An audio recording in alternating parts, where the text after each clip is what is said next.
Today we will be discussing a story from one of the very important Upanishads that is called the Chhandogya Upanishad. As you know, some Upanishads are very important, considered very important because Sri Shankaracharya himself has written commentaries on them. Total there are supposed to be 108 authentic Upanishads, and out of them Shankaracharya has written commentaries on 11. Isha Kena Katha Mundaka Mandukya Taitriya Aitriya Bredaranyaka Shvetashvatara and this one Chandogya Upanishad. So Chandogya Upanishad speciality is that it deals in detail with Upasana. Upasana means meditation, you can translate it roughly as meditation. And each Upanishad takes the help of stories, incidents to describe spiritual truths. Because without those concrete examples, ordinary people like us can never grasp what they want to say. So, all the Upanishads, there is the topic, the subject matter is only one. There is no two subjects. That is self-knowledge, which is called in Sanskrit Brahma Vidya. So, they carefully point out that what should be done, what that realization is like, and discrimination, how to get rid of the illusion we are in. So, the truth is within each human being. And Upanishads say that it is to be realized through experience based upon reasoning. It lays stress on reasoning. Roy, you can sit here. Katie, you can come here. So reasoning is the main stress. Like in scriptures like Bhagavata and other Puranas, the main path is devotion. Reasoning is there also, but the stress is on devotion. But in Upanishads, the stress is on reasoning. And of course, these experiences, they say they are corroborated by the experiences of illumined seers of the past, which are all recorded in the scriptures. So, Upanishad says what? The simple truth in different language. A man, a human being endowed with the knowledge of the Atman only can attain eternal peace. Only his bliss is infinite, knows no bounds. Only his doubts are destroyed forever. Only he can become the embodiment of fearlessness. So, this knowledge gives us what the world can never give us. One chair we need. Kinshu. But naturally we can guess that this knowledge, which gives us freedom forever, bliss forever, cannot be easy to attain. So it is said in the Katha Upanishad, many are there who have not even heard of the Atman, and some are there who though they have heard, but they cannot understand. So this verse tells us that if spiritual instructions are to be fruitful, the teacher should be an illumined soul, and the disciple should also be competent to assimilate those teachings. So if a very exalted ideal is placed before someone who is not eligible, he cannot grasp it. That is the simple thing. Because Swami Vivekananda says, our karma determines what we deserve and what we can assimilate. So we will start the story now, but a little background information about where this story occurs in the Upanishad. So this is in the Chhandogya, 7th section of chapter 8. So previously, in the previous chapters of these Upanishads, it is stated that the serene being means the self, having risen above the body, reaches the highest light and his own true self. So, when this is stated, it may be asked, who is this serene being? How is he to be comprehended? What is the self which he realizes? So, this story will answer those questions. So, it commences like this. Brahma, one who creates the world, is also known as Prajapati. Praja, all the living beings. Pati means who is the head, so to say. So, once Brahma said, Ya Atma Vijaro Mrityur Vishoko Vijigitso Apipasa Satya Kama Satya Sankalpa So Anveshtavya Sa Vijigyasitavya Yapatma Apahata Atma Sa Sarvangsha Lokan Apnoti Sarvangsha Kaman Yah Tam Atmanam Anuvidya Vijanati. So what is the translation? He describes the self, that it is untouched by sin. Apahata papma. Pap is sin. And he is free from old age, free from death, free from grief, free from hunger, free from thirst. That it is which should be searched for. That is which one should desire to understand. So why? If you say that this is only to be desired, why? You have to tell somebody, no, what will he get? So he says, he who has known this self, what happens? Sarvangscha lokan apnoti. He obtains all the worlds. And sarvangscha kaman, all his desires are satisfied.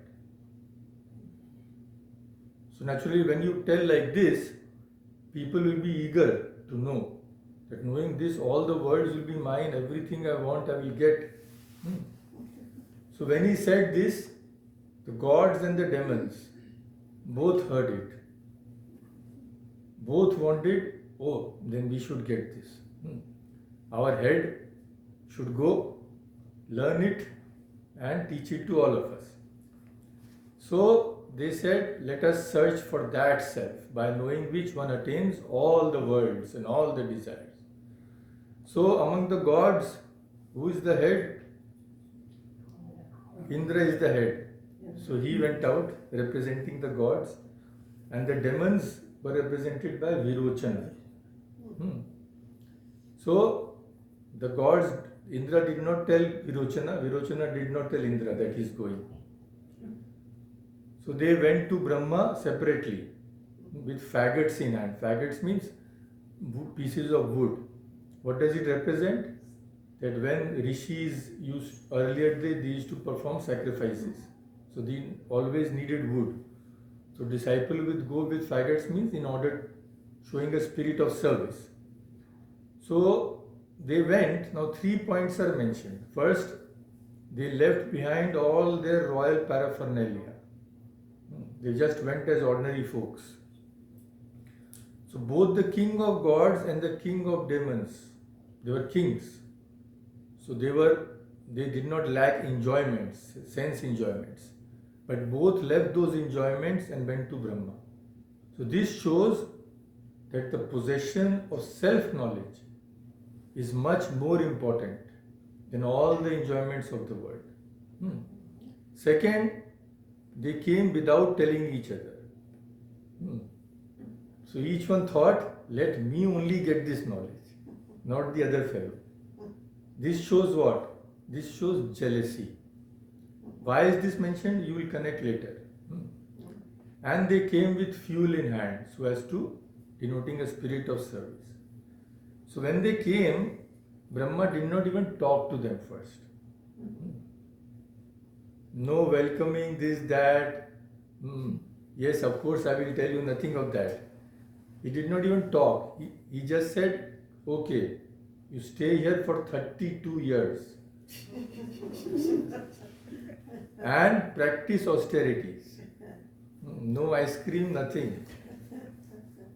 So, after 32 years of austerity, he finally granted them an interview, so to say. So he asked them, Kim ichhanto avastam iti. For what purpose have you both been living here? Now tell me. So they said, yes, we have heard you say that he who has known the self and understood it obtains all the worlds and all his desires are fulfilled. So we have both come to you to get that knowledge. So in answer, Brahma said to them, so what happened? Why did he make them practice austerities for 32 years? Because if the mind is not fit, even a little, answer won't help. You can give all the Brahma Vidya you like, but if a person is not ready, inside anger, jealousy, desires filled, it is all Greek. So 32 years they dwelt and practiced austerities, so to some extent their minds were purified. So Brahma thought, okay, let me instruct them. What did he say? Ya esha akshini purusho. Akshini means in the eye. Ya esha akshini purusho drishyate. What is seen? Esha atma iti. What is seen in the eye is the Atman. And what is the speciality of this Atman? Etad amritam abhayam Brahma iti. Amrita means once you get that knowledge, you will never die. And abhayam, you will never be afraid of anybody. Even if income tax people come, you won't be afraid. So, this is immortal and fearless. This is Brahman. So, what did Brahma mean? Brahma referred to the Supreme Self. When he said in the eye, what did he mean? What was his meaning? He said actually that when pure souled yogis sit in meditation with their eyes closed, then they realize that Atman, which is inside their own being, which is seeing everything, so that which is behind the eyes, which even sees the eyes, which even sees the mind, that is the Atman. Nivritta chakshubhir. Nivritta chakshubhi means when the yogis close their eyes, then yogi bhi drishyate. That is seen by yogis only in meditation. So Atman is described by the scriptures as dwelling in all living beings. And when Prajapati spoke like this, that this is the Supreme Self, a person seen in the eye. So this was the kind of self he meant.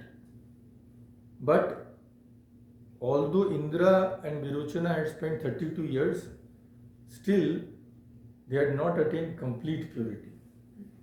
So by these words, they did not understand that this is the self which Prajapati means. So they thought, what is seen in the eye?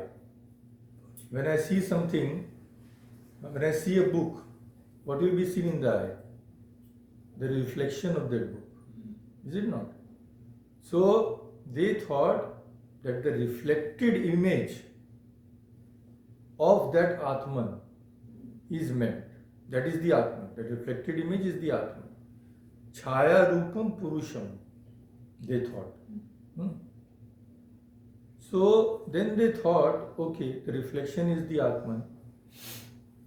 Suppose I see in water, my reflection is of one kind. Suppose I see in a mirror, my reflection is different. So they asked, Sir, Venerable Sir, he who is perceived in water and he who is perceived in the mirror, which of these is the Atman? Or is the same person seen in all? There also I see the Atman, mirror also, in water also do I see the Atman. Kimva eka eva sarveshu iti. Is the same Atman seen in water as well as the mirror? So this means what? The two disciples understood by Brahma's words that the figure that is reflected in the eye is the Atman. So they confused the Atman with the body. So when they asked whether these two are both are the Atman in water as well as mirror, Brahma said yes. Eva ya chakshushi drashta maya ukta iti. Yes, maya ukta means said by me. The same one indeed is perceived in all of them. So same thing is perceived. Means again Brahma referred to the self which dwells in all beings as the seer of seeing. Seeing is only done by the mind and body, but the Atman is the seer of seeing, means he is also witnessing our seeing. So all this sounds difficult, but when we discuss more of this, it will be clear. But the disciples, because of their limited understanding, did not grasp what Brahma is trying to say. So they thought that the self is that which is reflected in both water and mirror. So Brahma, when he saw these fellows have not understood, he again tried to make them understand in a different way. What did he say? That first go, look at yourself in a pan of water. Both of you go. Then tell me what you see. So they both of them went. They looked in a pan of water. When they came back, Brahma asked them, Kim pashyatha iti? What did you see? They said, they thought that the reflection is the self. So they said, Sarvam eva idam avam bhagava atmanam pashya. We see the whole Atman. There is a chair. So they said, we see the whole Atman. We see the entire self, even to the very hairs and nails. A veritable picture we see. So their reply indicates that they took the body for the self. They forgot that the body is subject to change. So anything which changes cannot be eternal. It will die. So Brahma thought, no, they have not yet understood. Again he gave them a chance. He said, okay, you have seen the Atman in your reflection. Now you do one thing. You go and put some ornaments. Put your best clothes. And have your bath and all, etc. and then come. So, Swadhvalankrita Suvasana Parishkrita. Suvasana. Vasana is cloth. Wear some nice clothes. Alankara means jewelry. All those things you wear. Clean yourself nicely. Then again look. So why did he tell them this? Because Brahma wanted to remove the misconception. Because he thought these people are thinking that the self is a shadow or reflection. And the body is the cause. But when he asked them to put their best clothes and ornament, he wanted to demonstrate many things. First of all, what? See, he wanted to demonstrate that these costly garments, which are connected with the body, they also become the cause of reflection in the water. When we see just the reflection without wearing anything, you see the body, then when you wear those costly clothes, they again you see a reflection. But those ornaments are not part of your body. Is it not? So they are foreign to the body. As those ornaments are foreign to the body, similarly, the body of which you see the reflection, that may be foreign to the self. He wanted to demonstrate this to them. Secondly, he wanted to indicate, see, you people are thinking that this reflection is the self. If the reflection was the self, it would never change. But when you put the ornaments, when you put very nice clothes, then the reflection is changing. So it cannot be the self. Third, he wanted to tell them, he also told them, cut your hair, cut your nails, be very decent and come. So he wanted to tell them that the hair and nails are part of the body. But when they are removed, they do not cast any reflection, though they belong to the body. They come and they go. Hence, they are unreal.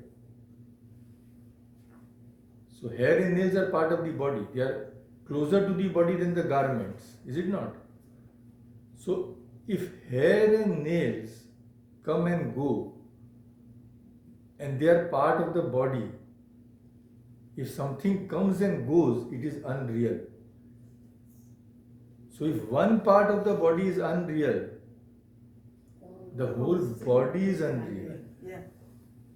It cannot be that a part of me is real, my arm is real, and my other parts are unreal. The body, it cannot be.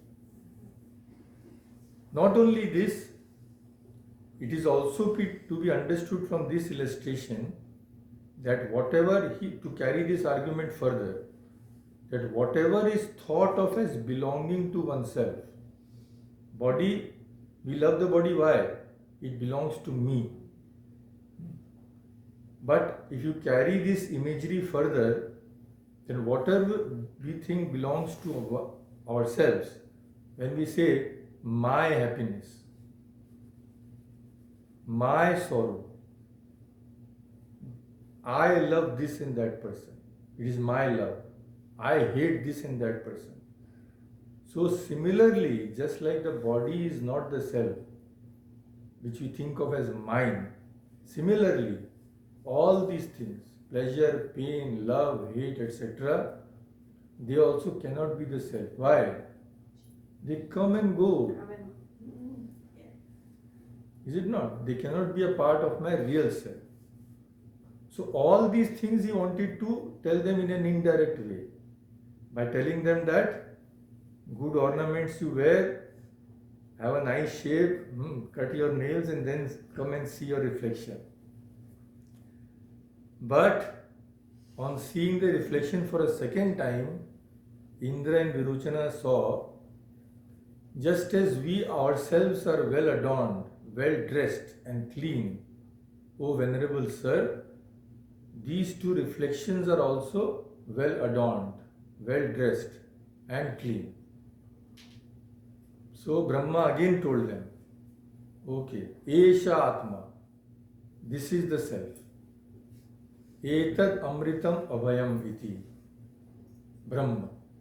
This is the self, this is immortal and fearless, this is Brahman.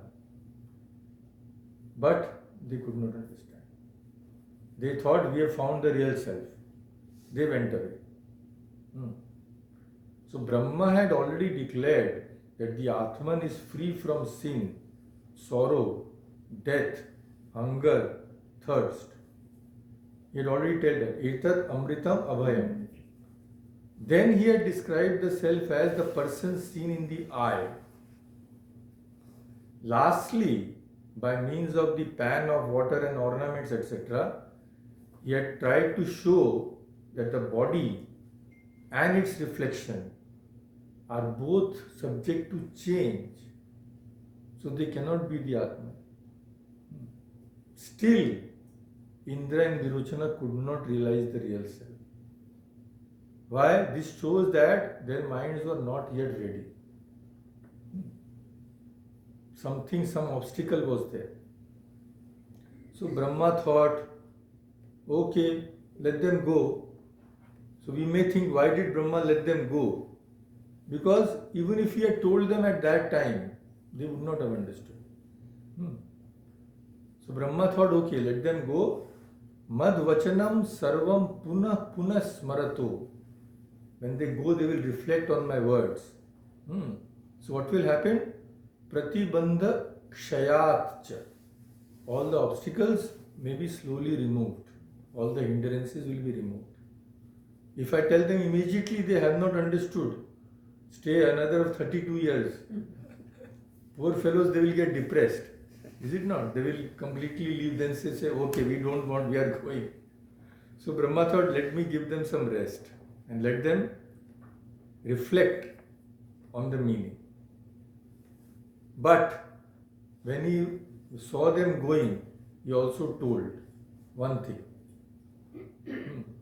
as a sort of footnote. So he said, so that they could hear at least a little.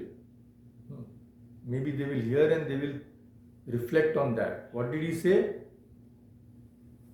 That anupalabhya atmanam vrajato. They are going without having realized the real self. And whoever goes without realizing the self, what will happen? Vinashta bhavishyanti. Gods or demons, whoever follows this doctrine, what? That the body is the self, will be destroyed. Why? Because the body has to be destroyed.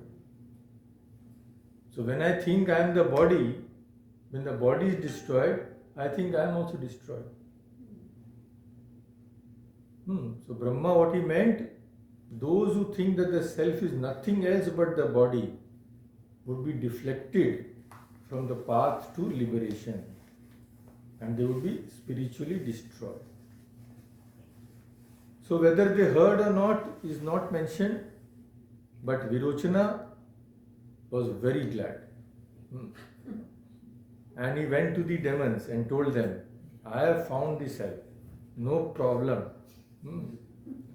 Deha matram eva atma. Only the body is the self. Brahma himself had told me, so no doubt on that. So what should you do now, O demons? Tasmad eva deha iha loka mahayya. Therefore, this body is everything. If that is the self, it is the most important thing. So, pujaniya, worship the body. Paricharya, serve the body. Eat this, eat that, decorate the body. If the hair is grey, go and dye it black. So this is what? Asuranam Upanishad. This is the demonic way of living. That the body is everything. Tend to the body. Body is God. So, only the body is to be served. So when you follow this doctrine, when we follow this doctrine, we will be destroyed. That is the thing. You will never be liberated. Because we are living in an illusion. We are taking what is false to be true. So how can we be liberated? So therefore even today, the Upanishad says, Tasmadapi Adya Iha. Even today, those who think only the body is everything, they are so selfish. Those who don't practice charity, don't have any faith in the scriptures, they don't give anything, they only want to take because of glorification of the body. We say that he is a demon. It is not. We say this person is of no use. He only thinks about his body. So Virochana was convinced that he had known the true self. But Indra had more discrimination, because after all he was the king of gods. So he did not take on face value. After leaving Brahma and before reaching the gods, he reflected. He started thinking and found certain inconsistencies in the theory that the body is the self. He reasoned. The body without ornaments looks one way, but properly adorned with ornaments, the same body appears to be different. So what does it follow? It follows that if the body is the self, then when the body is blind, the self should also be blind. Is it not? If the body has only one eye, the self will also have one eye. If the body is crippled, the self will also become crippled. Not only that, asya eva sharirasya nasham anveshanashyati. When the body perishes, the self will also perish. So if the self is the body, then the Atman is constantly changing. The self is also constantly changing with the forms of the body. But the Atman is absolute, so it must be eternal. So he saw that no, something is wrong. I have not understood correctly. This theory is no good. So he went again. The difference between Indra and Virochana was what? One had thought that the reflection is the self. Virochana had thought that the body is the self. Indra had thought that the reflection of the body is the self. While Virochana had thought that the cause of the reflection is the self. So when you see a reflection, what happens? One is the reflection and another is the cause of reflection. So this was the difference between them. So Indra went again to Brahma for further instruction. He said, no, what I have understood cannot be true. So Brahma asked him, what? You had gone with a very calm mind. But you have come back again. So he said, Maghavan. Maghavan is the name of Indra. Magha means gift, generosity, wealth. One means possession. So Indra was the king of gods, lot of possessions. So his name was Maghavan. So Brahma asked him, Yat Shanta Hridaya Pravraji, your mind was calm when you had gone. Kim Icchan Punaragamaiti, desiring what are you coming back? Brahma knew, actually Brahma knows everything, why Indra had come back, but he wanted to hear from Indra himself. That is the way teachers instruct. Without expressing, I want to be taught, they will never teach anything. Unless they have some ulterior motive. So those are not real teachers at all. So he wanted to hear from Indra. So Indra said, we have already known what we have discussed, what Indra was thinking. That if the body is the self changes. That cannot be true. He told Brahma, this is the problem with this theory which I have understood. Yes, Brahma said, yes, you are Indra correct. You have understood it rightly. That the body or the reflection is not the self. Again I will explain to you. Even though what I had told you was quite clear if you had been fit, but you did not understand. This shows that some problem is there inside. So what to do? Stay here for another 32 years. No holiday. So Brahma asked Indra to live with him another 32 years and not just sit and have a nice time. Practice austerities. So Indra came. Brahma saw, okay, now he is even more purified than before. So he went a little higher. He started from the gross thing, is it not? Like you can see in the mirror, etc. body. Now he is going higher. What does he say? Ya esha swapne mahiyamanah cha. That is the Atma. Atma iti hovacha. Etad, again he repeated, etad amritam avayam tad brahma. So, one who moves about, mahiyamana means exalted. Because in dreams, even a beggar will dream that he has become a king. So, till he is dreaming, he is a king. Even ordinary people like us will think we have become very great. So, he who moves about exalted in a dream, that is the self. That is immortal, fearless. That is Brahma. So again, Prajapati or Brahma is speaking about the self, described it as free from sin, free from old age. So, here he gives another example to make them understand that what? This self, when first of all he mentioned the gross body. So, in an ignorant person like us, what is happening? The self is mixed up with all these bodies. First the gross body, this body, hands and feet. Then it is also mixed up with the subtle body, which is called the Sukshma Sharira. So, what did he want to say? That the self, when associated with the dream body, appears as the dream self.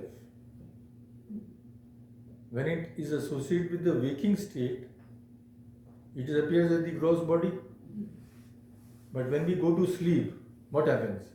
We don't attain knowledge of God.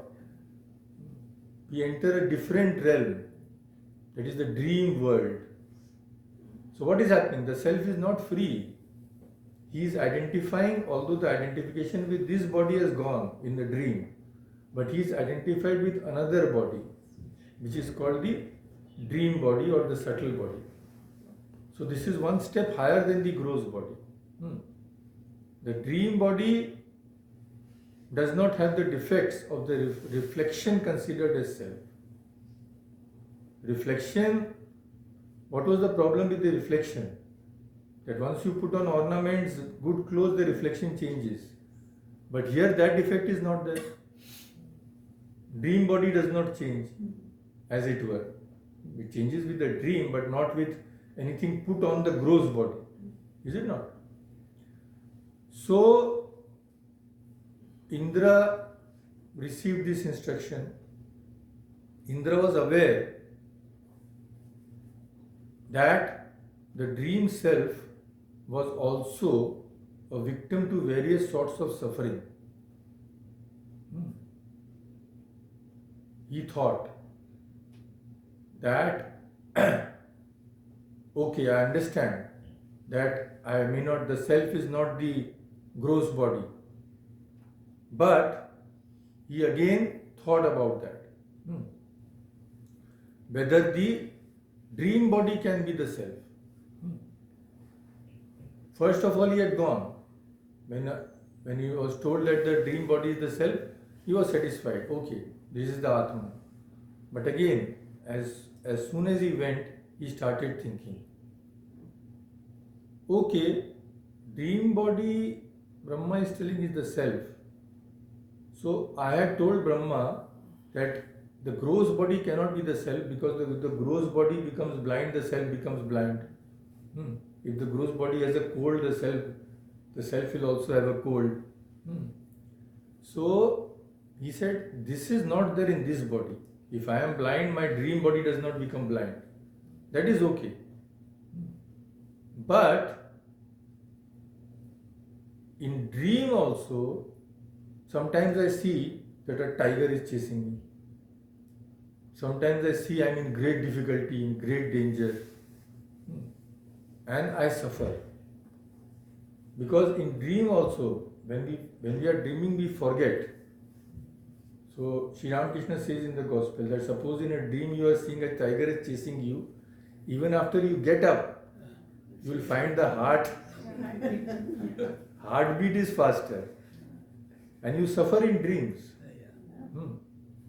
So he says, okay, the dream body does not become blind when I become blind, does not have a stomach ache when I have a stomach ache, but even in dream there is suffering, as it were, there is pain.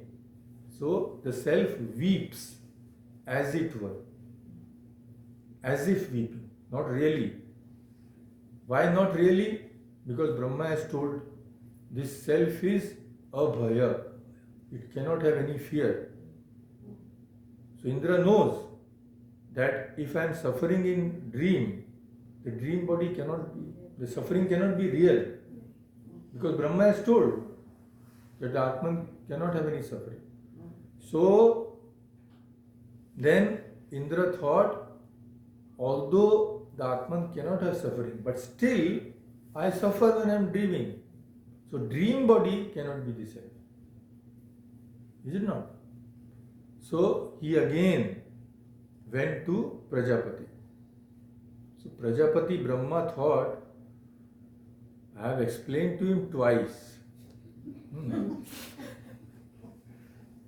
Still he has not, Indra, I mean, we are like Virochana, but Indra was slightly higher, so at least he had come to Brahma. We will not even go if somebody asks us to stay 32 years, he says bye-bye. You keep your knowledge of the Atman. But Indra was after all a very spiritual person. So Brahma thought, yes, he is understanding slowly, but he has not yet completely understood. So Brahma said, my friend, live another 32 years. He wanted to teach, but what can the teacher do if we are not fit? That is the thing. So Indra, 32 years more, 96 years, he came. But he was a dedicated person. He will not leave. Like Nachiketa, he will not leave. So he spent those 32 years, then again went to Brahma. Brahma now said, okay, let me go a little higher. What did he say? First gross body, then subtle body. Now what is saying? Tad yatra etat supta samasta samprasanna swapnam na vijanati esha atma iti. Again, etat amritam abhayam tad brahma. These we should this small thing we should memorize.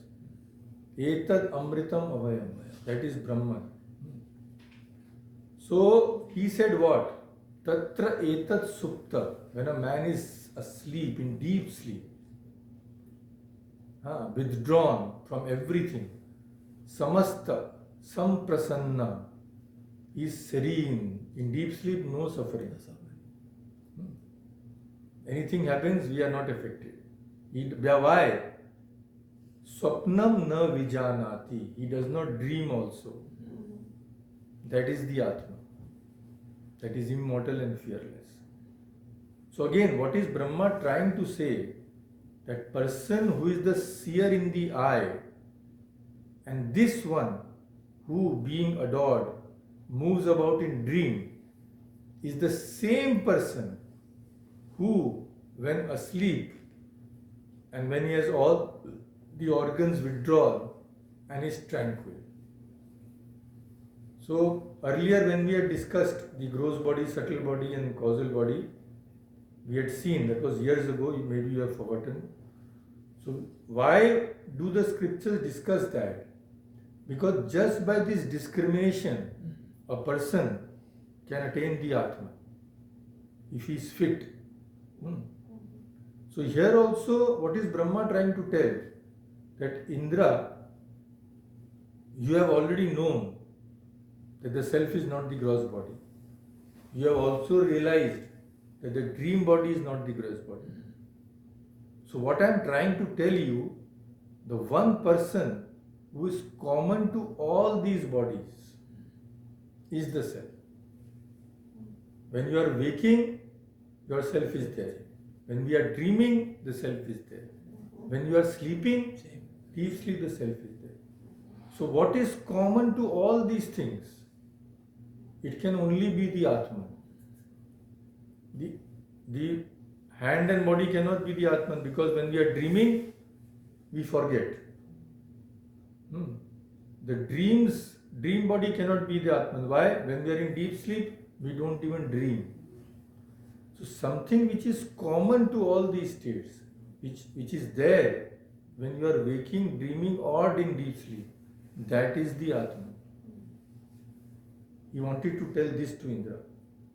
Indra thought, okay, in deep sleep, that is the self, because in deep sleep you don't have any suffering. So he went away satisfied. But again, after all, he was king of gods. Again he thought. What did he say? Sahovacha naha khalvayam bhagava evam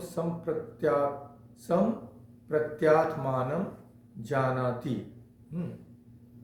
He said, in dreamless sleep, if I am thinking that the dreamless sleep, that state, self being identified with that state is the Atman, that also I find some problems. What is the problems? What are the problems? In that state, I am not even aware that I am existing. I am it. And I do not know any other creature.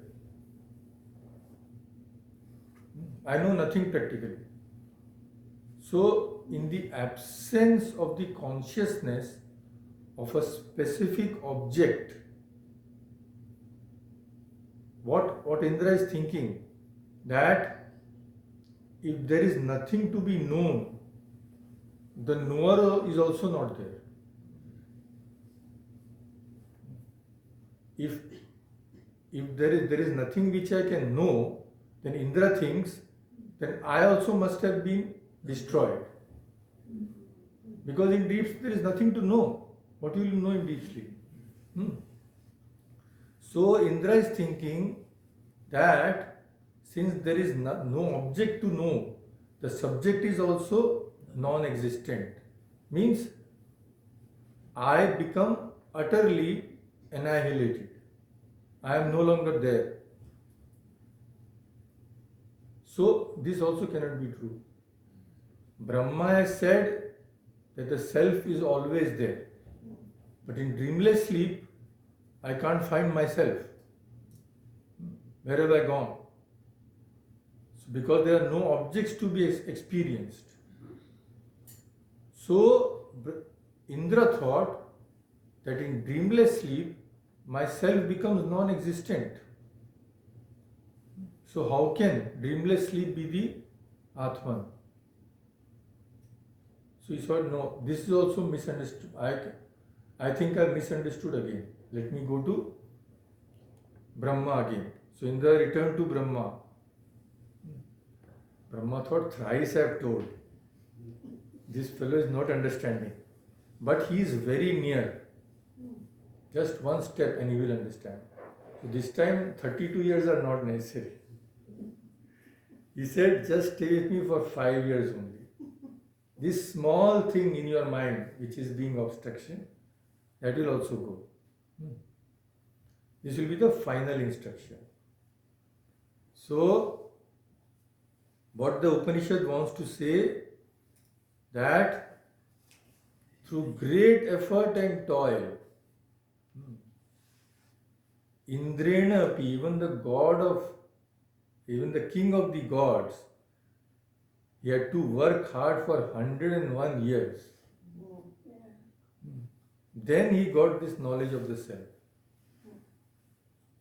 So, even if the king of gods strove so much, then we can imagine that there is no knowledge higher than that of the Atman. So Brahma now gave the final instruction to Indra. Now these final instructions is of 4 parts. First, he told him, Maghavan, that is Indra, Martyam va idam shariram attam mrityuna. Idam shariram martyam. This body is mortal. Mrityuna attam. By death, it is always in the clutches of death. Not even for one moment. It is beyond death. Death can come any time. But then what is the speciality of the body? Tadasya amritasya sharirasya atmana adhishthanam. This is the adhishthan of the Atman. This is the abode of the self. Self is immortal, but it has to have some base to manifest itself. That body is that. Third thing, what did he say? Atto vai sa sharira priya apriyabhyam. When the self lives in the body, then what happens? We will think, no, what is the problem? Let the self live in the body. We are having such a nice time. There is a problem. What? It is a victim. Till it is in the body. Victim of what? Pleasure and pain. Yet pleasure is also supposed to be not something good. Here pleasure means worldly pleasures. Pain, of course, we all know that we are victims of pain. This is the third thing. What is the fourth thing? Navai sa sharirasya sata priya apriyor apahata asti. Sa sharira, till the self is in a body, there is absolutely no chance of what? Of it being free from priya and apriya. We can never be free from this feeling of pleasure and feeling of pain till we are associated with the body. It is impossible. Today we may have ice cream, tomorrow the doctor will tell you have diabetes. So you cannot escape. There is no escape. But he also tells the positive side. What? Ashari, this is a very, very famous statement of the Upanishad. Very famous. We can just slowly we can memorize. Ashariram vavasantam na priya priyes prishata. This is the gospel of the Upanishads, this line.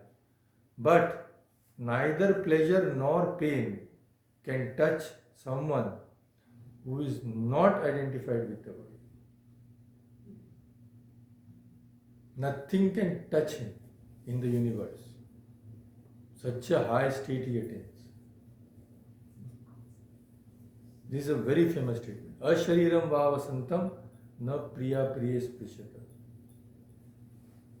He wants to show the supreme aim, to Indra. This is the goal. Disassociate yourself completely with the body. Why? Because the body is always grasped by death. So Shankaracharya says that we also say, oh, one day we have to die.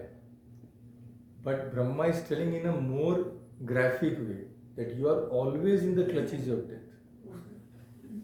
So that we awaken. That death can come any time.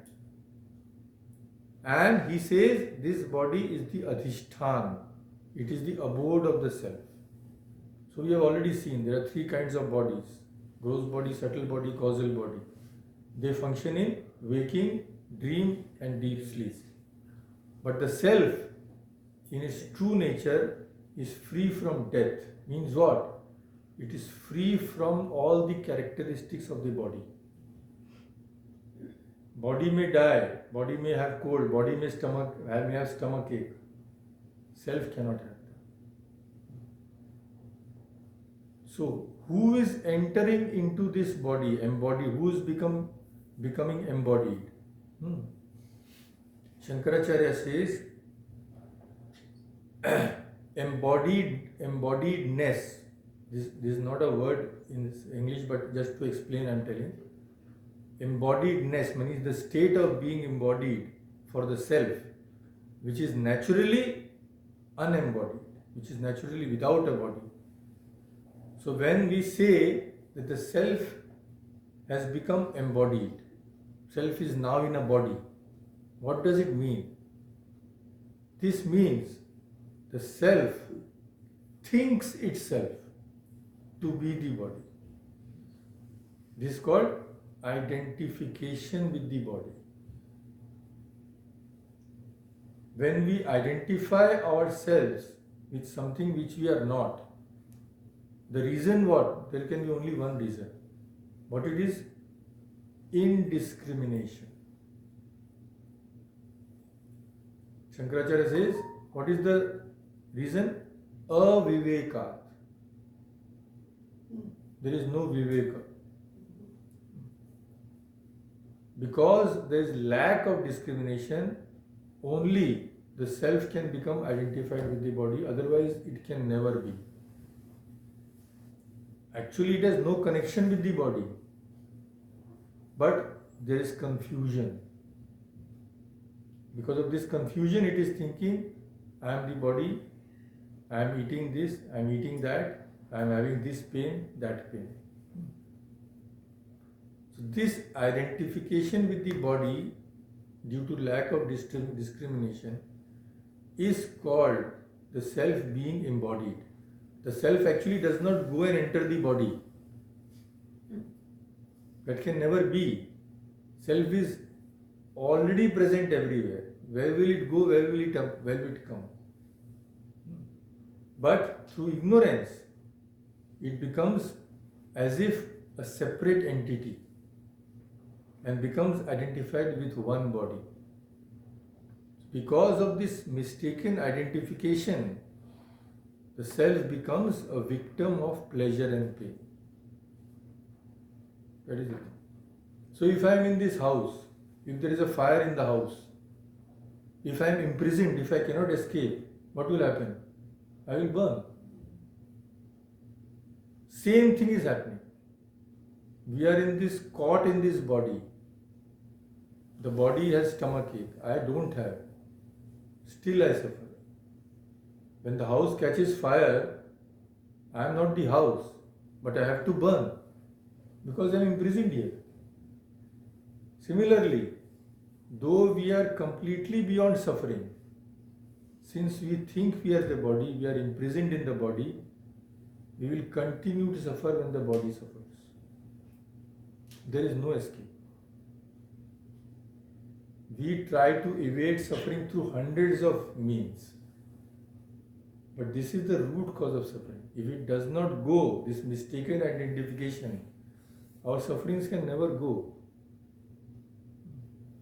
When a false notion of identity with the body is destroyed by true knowledge, that I realize that I am not the body, then only we can become free from this trap, from pleasure and pain. Not till then. So the self, the Atman, which is taught by Brahma, what is the nature?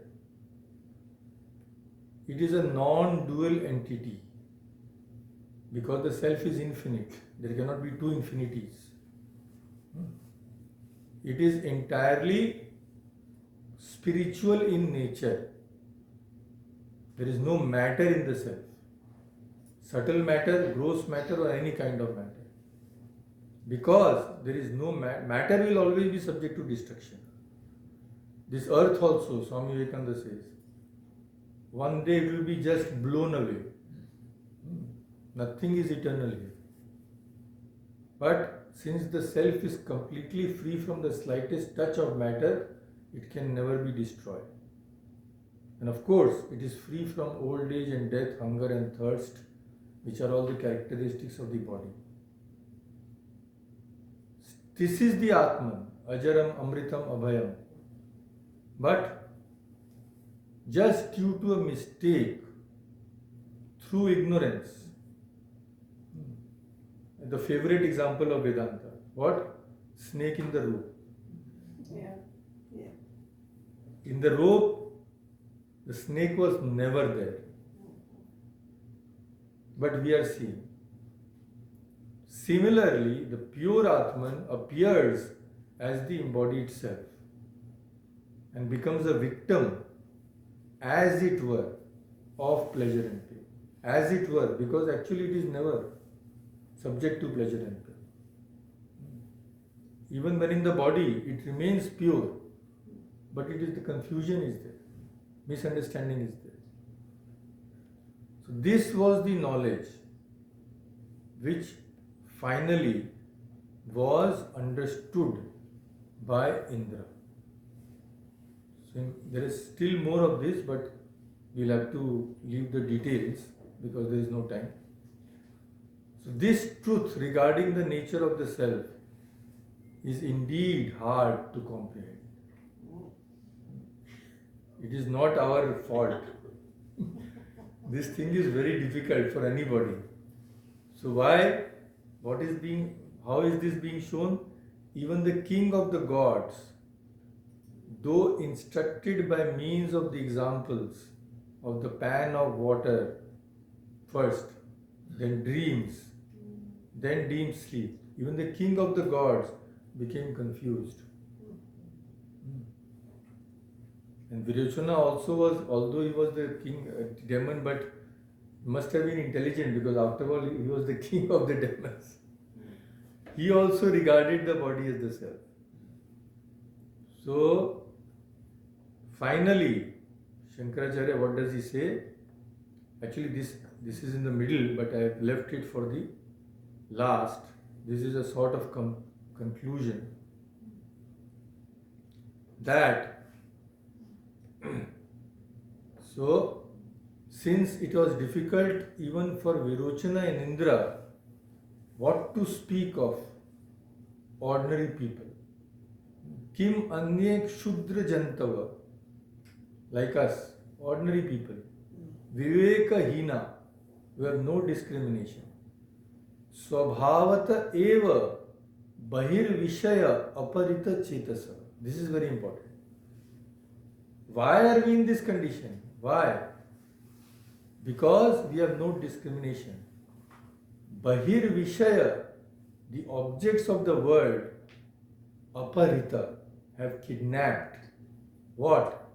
Our chetas, that is our intelligence. They have robbed us completely. As soon as we see a chocolate ice cream, we forget we are the Atman. So, the thing is, that is called nivritti, that is completely withdraw from these things which is increasing our delusion. Tasmat, therefore, the final word, Tasmat, who is a fit teacher of the self? Tasmat idam tyakta sarva bhayya ananya sharanai paramahansa parivrajakai vedanta vijnana parai eva vedaniyam. All these which I told, these are all adjectives. What should that person be like? Tyakta sarva bhayya. Aishana means desire. Desire for external thing. He has given up completely. Ananya Sharanai. They have no other Sharan. Sharan means they don't seek any other refuge. We seek other things. Is it not? Oh, you are getting bored? Okay, switch on the television. Talk to your friend. So, that person is not like that. He takes refuge only in the self. Ananya Sharanai. And he follows the path of renunciation, and he is engaged only in the pursuit of Vedanta. Vijnana Parai. He is only devoted to Vijnana. That is all. So one who is of these, who possesses these qualities, tatha anushasati adyapi taeva nanya iti. Anushasana means here imparting the knowledge of the self. Only such a person can teach this knowledge of the self. Na anya api. No other person. That is why we should go to seek knowledge with these teachings of these persons. Swami Vivekananda, Sri Ramakrishna, Jesus, Buddha, all the great prophets of the world, and of course, those are the incarnations, but many lesser teachers, Shankaracharya and all these things. All these true saints and sages in every religion. Christianity also we see, every religion. We discuss the life of Saint Francis of Assisi. So these people, there is one thing common in all of them. They have given up all desires for external things. They want nothing from the world. They take refuge only in God, only in the real self. So these kinds of persons only are fit to impart the self, knowledge of the self. And of course, in our tradition, in every tradition, there are some scriptures also.